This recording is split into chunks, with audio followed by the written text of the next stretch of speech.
சொல்லுவது கடல்ல குளிச்சா எல்லா புண்ணியம் கிடைக்கும். வேந்தவசிக்கு தாக்கு பிடிக்க முடியாம பாகவதியிலிருந்து ஓடிய கும்பல்ல செம்பனும் ஒருத்தன்னு கேள்விப்பட்டப்போ எனக்கு வருத்தமா தான் இருந்து கிளி. சமாதானப்பட கிளி. இந்த முட்டைப்பதியிலும் முழு மனசோட தவசு இருக்கிறவங்களுக்கு ஐயாவின் ஆச்சு மொத்தமா கிடைக்கும். சுய புத்தி உள்ளவங்க வாயிலையும் அரளி விதையட்ட அரைச்சி ஊத்துவான் அந்த களிந்தி சம்மண்ண. கழுத கிட்ட கடி வாங்கின செம்பேன் என்ன பாடுபட போறானோ வைகுண்ட சாமிக்கு தான் வெளிச்சம். நம்ம தீர்த்தம் போடுவோம் வாங்க.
ஐயா அன்னம் குடிக்கணும்.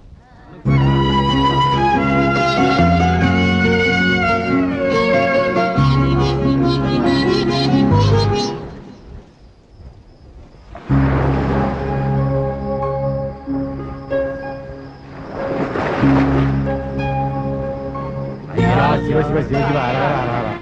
ஐயா சிவ சிவ சிவ சிவ ஹர ஹர ஹர. ஐயா சிவ சிவ சிவ ஹர ஹர ஹர.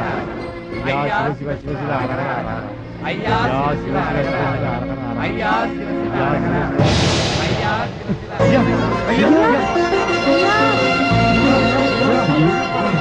என் தவத்திற்கேற்ற வரங்களே, உங்கள் துவையல் தவசு காலம் நிறைவடைந்து விட்டது. இனி நீங்கள் குடும்பத்தோடு கூரைக்கு செல்லுங்கள். ஐயா ஐயா ஐயா உண்மை தஞ்சடைஞ்சு எங்களுக்கு வேற போக்கு கிடையாது ஐயா. ஊருக்கு போனா உறவுக்காரங்களாம் மூஞ்சல எச்சிய காய் துப்புவாங்க. இருக்கிறதெல்லாம் இழப்பு இருக்குதான்னு சொத்தெல்லாம் வித்து நக்கி விட்டேனே. எடுப்பதும் தருவதும் நம்ம ஐயாவோட சித்தம். இந்த தவசியை தொடர்வோம்.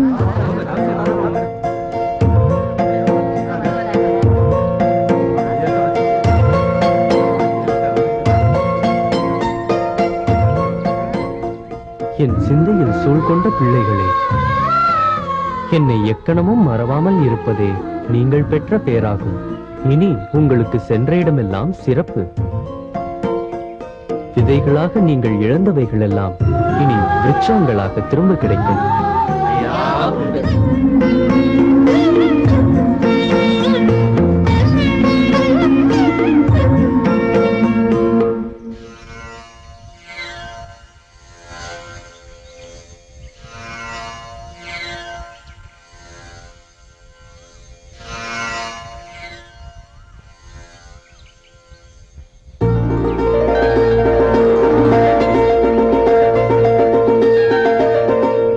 தர்ம யுகம் மலர்வதற்கான அருந்தவம் முடிந்து விட்டது.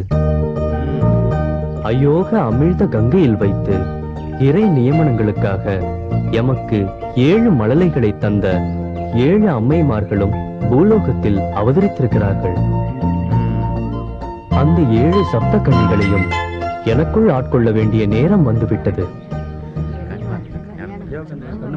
திருக்கல்யாணங்களுக்கான திருவிழாக்களை தொடங்குங்கள்.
நீங்கள் இதுவரை ஒவ்வொரு தோப்பிலும் தனித்தனியாக குடிசைக்குள் தீவுகளாக வாழ்ந்ததனாலதான் மன்னன் உங்களுக்குள்ள ஒற்றுமை ஏற்படாமல் இருக்க கண்காணிக்க ஏதுவாயிடுச்சு.